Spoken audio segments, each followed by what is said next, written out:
Bonjour Cécile Comics et aujourd'hui je vous propose la première de 2 vidéos consacrées à un artiste rare mais exceptionnel, Travis Charest.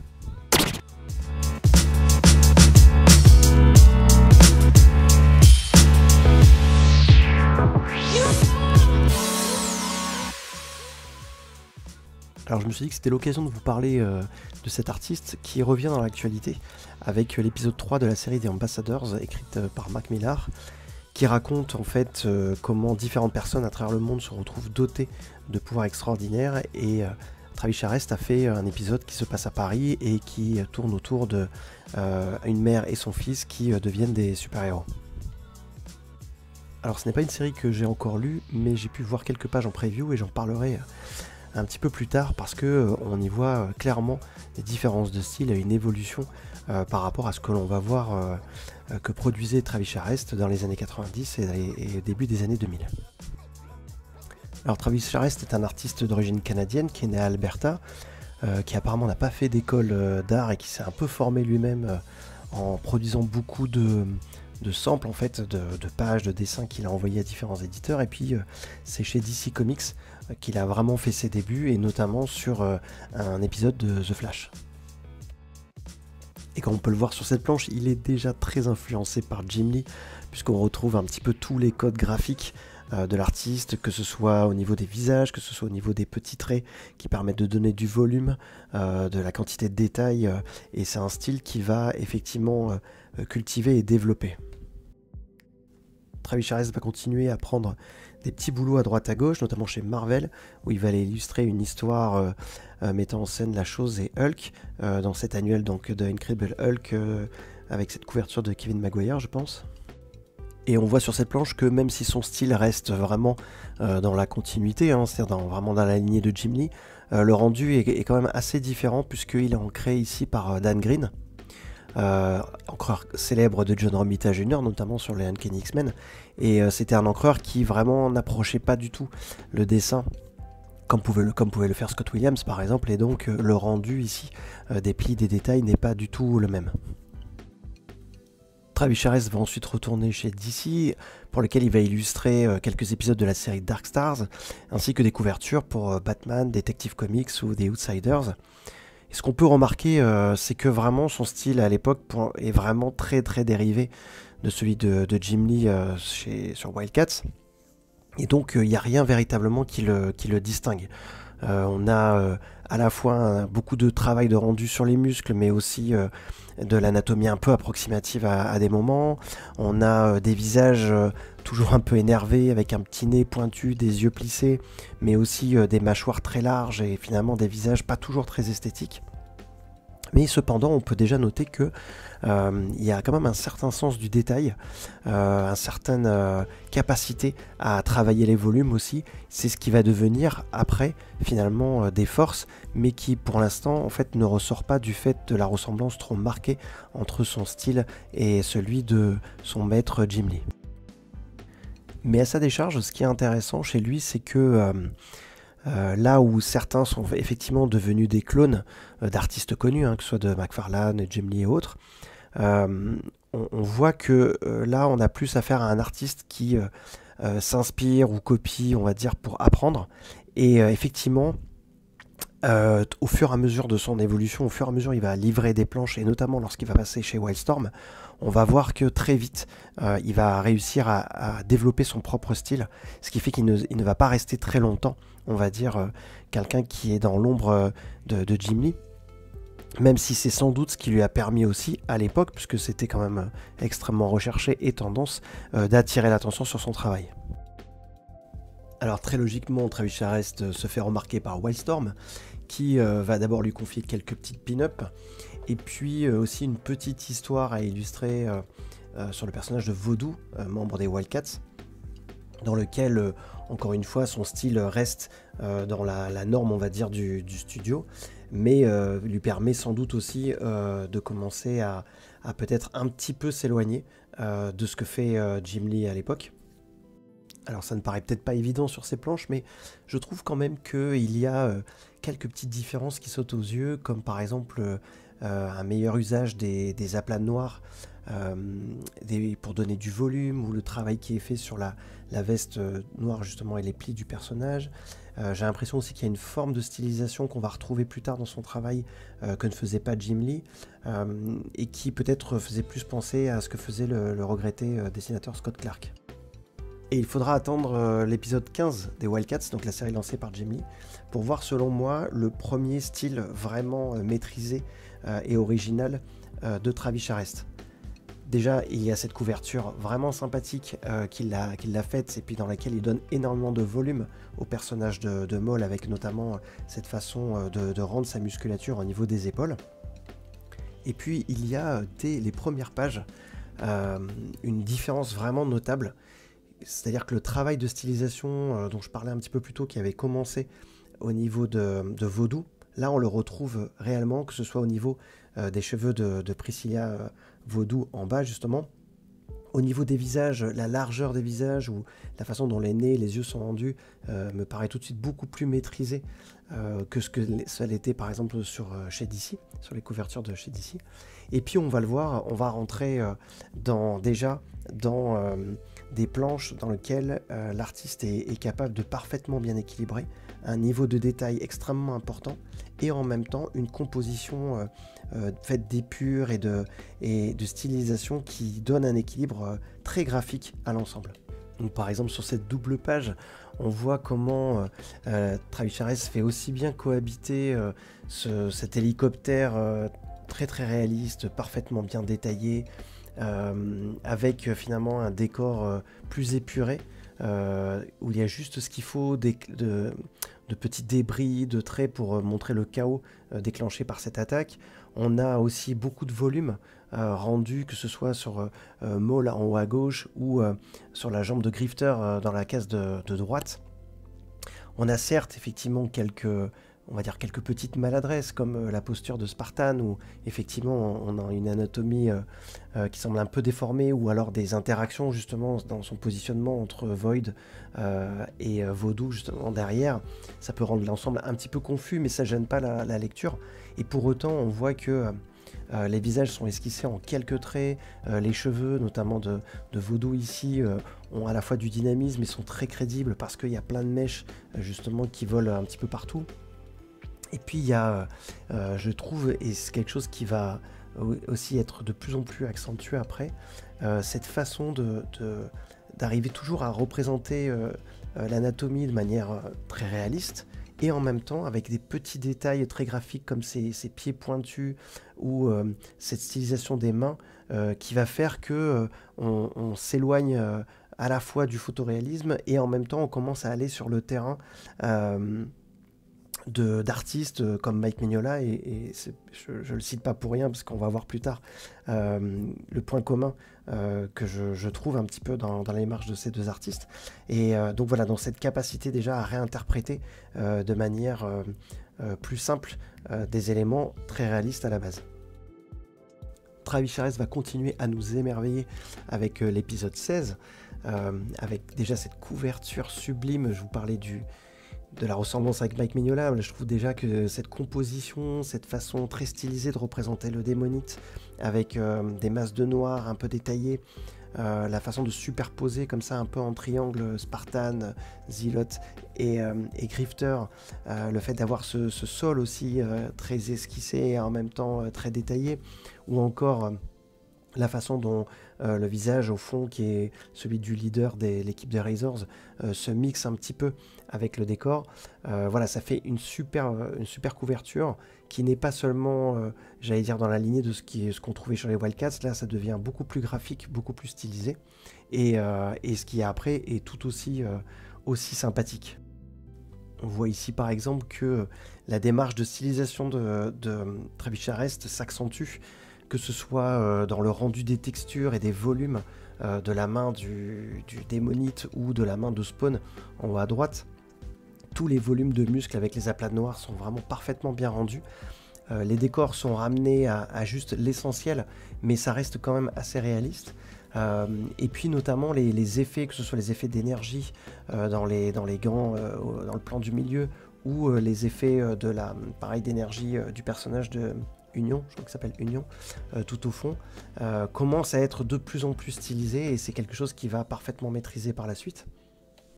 Et puis surtout, c'est là où j'ai commencé à remarquer à quel point Travis Charest était extrêmement doué pour rendre la technologie, que ce soit les vaisseaux, mais aussi les ordinateurs, enfin tout le côté science-fiction de l'univers Wildstorm, je trouve qu'il l'a vraiment sublimé, parce que là où en fait avant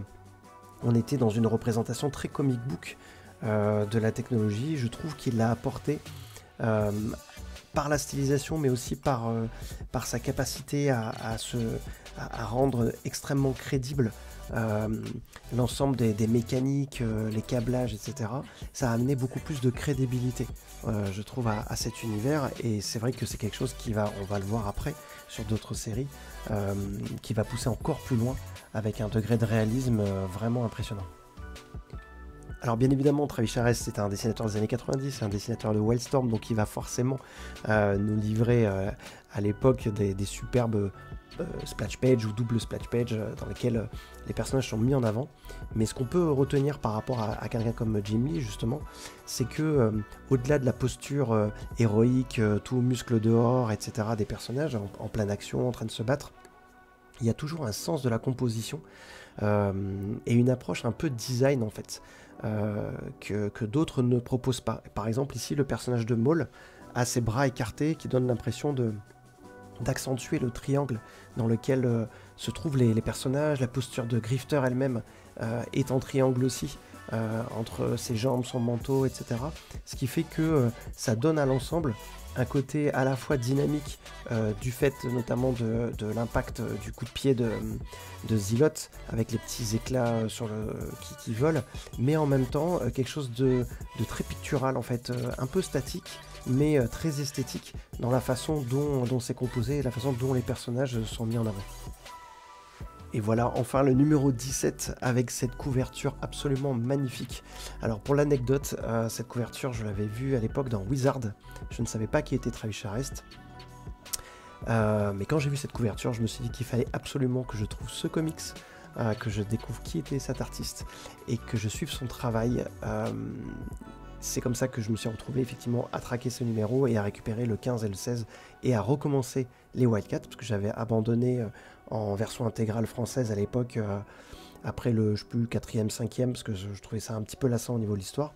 Et c'est ce numéro-là qui m'a fait revenir dans les Wildcats, qui m'a du coup permis de découvrir ce qu'a fait Alan Moore après et découvrir le travail de Travis Charest. Et je trouve que cette couverture est absolument sublime. J'aimerais absolument la voir en poster. Tout est parfait, que ce soit la posture de Spartan avec la façon dont la musculature est représentée par des effets de reflets ou du volume en fait, avec juste quelques aplats noirs, la façon dont ses mains énergétiques sont stylisées, là encore une composition en triangle superbe qui permet de remonter jusqu'au personnage dont j'ai oublié le nom, mais du bad guy là, dont on s'en fout complètement, et puis du démonite aussi derrière, dont la texture de peau est magnifique, toute un petit peu craquelée avec des veines apparentes et tout, et puis en même temps cette approche aussi très dramatique, puisqu'on voit Zealot penché sur Grifter, le personnage de Warblade, pardon, qui semble complètement mort, la bouche ouverte. Il y a vraiment un côté Mike Mignola pour moi dans cette composition, et même plus que Mike Mignola, c'est même un côté très Frank Frazetta en fait, parce qu'il y a quelque chose de l'heroic fantasy, presque d'épique dans cette couverture, alors qu'il ne se retrouve pas à ce point-là malheureusement dans le comics, hein, mais je trouve que c'est une des plus belles couvertures de la série Wildcats, et j'ai presque regretté après que le style en fait de Travis Charest n'évolue pas un petit peu comme vers cette composition presque plus géométrique des choses, et cette stylisation qui justement me faisait penser à ce qu'a fait un peu à l'évolution qu'a adopté Mike Mignola sur Hellboy. Alors on va parler un petit peu maintenant du storytelling de Travis Charest à l'époque, puisque on l'a dit, on voit déjà comment son style graphique a évolué, mais au niveau du découpage, c'est aussi intéressant. Il n'avait pas vraiment les travers, on va dire, des dessinateurs de l'époque qui étaient de se focaliser uniquement sur des pin-up et puis après de bâcler un petit peu les cases autour. Notamment à l'époque de ces épisodes, il arrivait à fournir des pages très riches avec pas mal de cases, très dynamiques. On le voit ici dans ces scènes de combat. Qu'il y avait quand même une narration très claire qui équilibrait parfaitement les personnages et les décors. Ce qu'on pouvait remarquer aussi déjà à l'époque, c'est que ça allait pas être un dessinateur qui allait avoir un dessin extrêmement dynamique, une façon de composer ou de rendre la vitesse, le mouvement, l'énergie, comme on peut avoir aujourd'hui d'autres artistes plus calés là-dessus, on va dire. On voit que cette approche très stylisée faisait que il y avait toujours cette idée de composition presque statique. Donc encore une fois très esthétique, mais peut-être un peu figé, et qu'il devait recourir à des petites choses comme ici par exemple les impacts de sang sur les personnages ou les débris, etc. pour rendre cette notion de vitesse et de mouvement. Alors le storytelling de Travis Charest, il va aussi évoluer avec, je pense, les deadlines, puisqu'on va voir que certains épisodes qui suivront seront parfois juste des splash pages, ou juste se limiteront en nombre de 1 ou 2 cases par planche. On aura aussi certaines pages où le décor sera un petit peu plus absent et le focus sera mis sur les personnages. On voit bien que l'artiste ne peut pas suivre un rythme mensuel, et notamment avec ce niveau de détail et de précision, même si à l'arrivée d'Alan Moore, on va avoir quand même une qualité qui va se rehausser. Alors si vous n'avez pas eu la chance de lire le run d'Alan Moore sur Wildcats, c'est un peu compliqué à trouver, même s'il y a eu des trades aux États-Unis qui sont sortis, mais je vous le recommande parce que c'est un run extrêmement intéressant où il y a 2 intrigues parallèles. On a d'abord les anciens Wildcats qui sont repartis sur la planète Kera, je crois, en gros sur la planète dont viennent les Kérubim, et qui vont découvrir que les choses ne sont pas exactement telles qu'elles l'imaginaient, et notamment qu'il y a aujourd'hui finalement sur cette planète des castes et des hiérarchies qui font que ils ne sont pas, en tout cas certains personnages ne sont pas forcément les bienvenus. Et puis en parallèle, on a la mise en place d'une nouvelle équipe composée de Majestic, Savante qui est la sœur de Zilot, on a Condition Red, donc Max Cash qui est le frère de Grifter, le mystérieux Tao qui est un être artificiel extrêmement intelligent, et puis ma préférée, Lady Tron, qui s'appelle Maxine Manchester je crois, qui est cette cyborg magnifique au design incroyable que Travis Charest en plus va sublimer. Et donc dès le premier épisode, on découvre un Travis Charest encore plus en forme, qui a repoussé encore un petit peu plus les limites de son style, puisque là on a à la fois une technologie extrêmement bien détaillée, extrêmement bien designée, de plus en plus réaliste et crédible, qui va environner les personnages, donc qui vraiment ancre encore plus l'aspect science-fiction de l'univers Wildstorm, et en plus cette capacité à travailler encore plus la stylisation des personnages, que ce soit dans les postures, dans les drapés, dans la chevelure. Et là on va avoir vraiment la quintessence de son style de l'époque qui va se mettre en place. Et je trouve même qu'il y a une forme d'élégance dans le style de Travis Charest à cette époque. Est-ce que c'est lié à la finesse de son dessin, à la précision de ses détails, à ses compositions toujours très esthétiques? Il y a dans les postures des mains par exemple toujours quelque chose que je trouve extrêmement bien fait. L'équilibre qu'il y a entre, comme je disais, entre les détails et les zones plus vides est toujours aussi parfait. Ces représentations des personnages aussi sont majestiques, à quelque chose justement de majestueux, et ça, Lady Tron aussi est à la fois très belle et en même temps a une esthétique un peu angoissante par son côté cyberpunk très marqué. Et en fait je trouve que à l'époque, par rapport à plein d'autres artistes qui n'avaient retenu, j'allais dire, du style Jim Lee ou de l'époque Wildstorm, que ce côté high-tech, bourrin, etc. Lui amène une réelle finesse dans le design des personnages. Il les fait moins massifs, mais par contre avec une élégance beaucoup plus marquée dans la musculature, dans les vêtements, et je trouve que ça va permettre d'ouvrir la voie aussi à la partie et à l'approche, j'allais dire, plus européenne, franco-belge de son style dans les années qui ont suivi. Malheureusement, il y a bien un revers à cette médaille, c'est que pour fournir un travail d'une telle qualité, il faut du temps, et donc très vite on voit que Travis Charest ne peut évidemment pas suivre le rythme d'un comics mensuel. Il va y avoir de plus en plus de fill-in artistes sur ce run d'Alan Moore. Jim Lee va revenir, il y aura en plus un croisement dans le cas d'un crossover, je crois que ça s'appelle Fire for Maven. Donc plein d'artistes, et ce qui fait que au fur et à mesure Travis Charest ne livrera que 1, 2, 3, 4 pages de temps en temps. C'est un peu chaotique pour ça, même si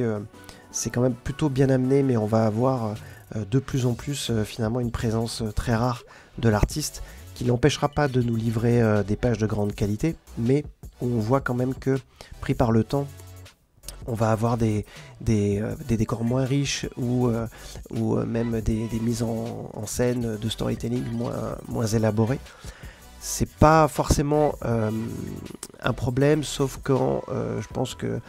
notamment sur la fin du run, on commence vraiment à avoir l'impression que on lui commande 2-3 pages juste histoire de pouvoir mettre son nom sur la couverture et vendre. Notamment, je me souviens d'un des derniers épisodes où finalement on n'a que 2-3 pauvres pages dessinées par lui, et encore avec beaucoup de fonds galactiques, un énorme vaisseau qui tient toute une page, enfin pas non plus vraiment la meilleure exploitation, donc on avait un peu l'impression que c'était juste quelque chose de racoleur et pas vraiment une commande qui se voulait aboutir en fait. Mais alors qu'on pouvait penser qu'il allait être perdu un petit peu pour les comics, il va en fait revenir en 1997 avec le one-shot Wildcat X-Men The Golden Age, donc le crossover avec Marvel, avec un style graphique qui va vraiment marquer les esprits et les rétines,